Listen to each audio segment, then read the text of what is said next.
ڕێکخراوی قوتابیانی کوردستان لە ئەنگێکدا لە شاری هەڵەبجە کۆتایی هێنا بە ساڵی 12می پرۆژەی دۆستانی محەممەد درودی خۆی لەسەر بێت.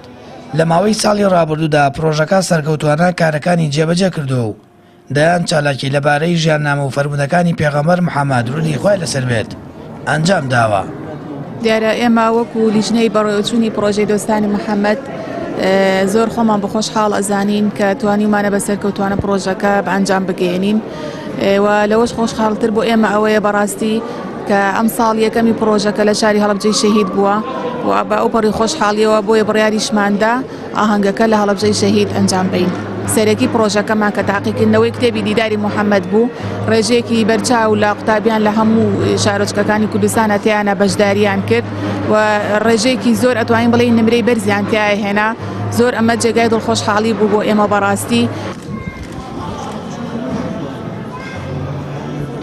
لە ئاهەنگەکەدا ڕێزلێنان بە بەشداربان و خۆبەخشانی پرۆژەکە بەخشرا و 5 لە سەرکەوتوانی تاقیکردنەوە لە ژیاننامەی محەممەد درودی خۆی لەسەر بێت بە گەشتی عومرە خەڵات کران. هاوکات سکرتێری ڕێکخراوی قوتابیانی کوردستان دەڵێت دڵخۆشن پرۆژەی دۆستانی محەممەد ئەم ساڵی شکارەکانی بە پایان گەیاند و بە پشتیوانی خی گەورە و خێرخوازان و لە ڕێگەی سپۆنسەرەوە لە ساڵانی داهاتوش پرۆژەکە بەردەوام دەبێت و فراوانتری دەکەن.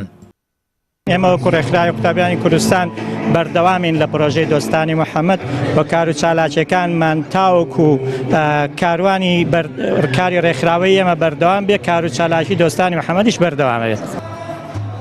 ماوەی 12 ساڵە پرۆژەی دۆستانی محەممەد ڕاگەیەنراوە و لە سەرجەم شارەکانی هەرێمی کوردستان چالاکیەکانی ئەنجام دەدات. لە چالاکیەکانیشیدا زیاتر لە 5,000 کەس بەشدار بوون و سوودی گەیاندووە بە 100,000 کەس. لە ڕێگەی پرۆژەکانی شێوە کاری لەسەرەوە کردووە.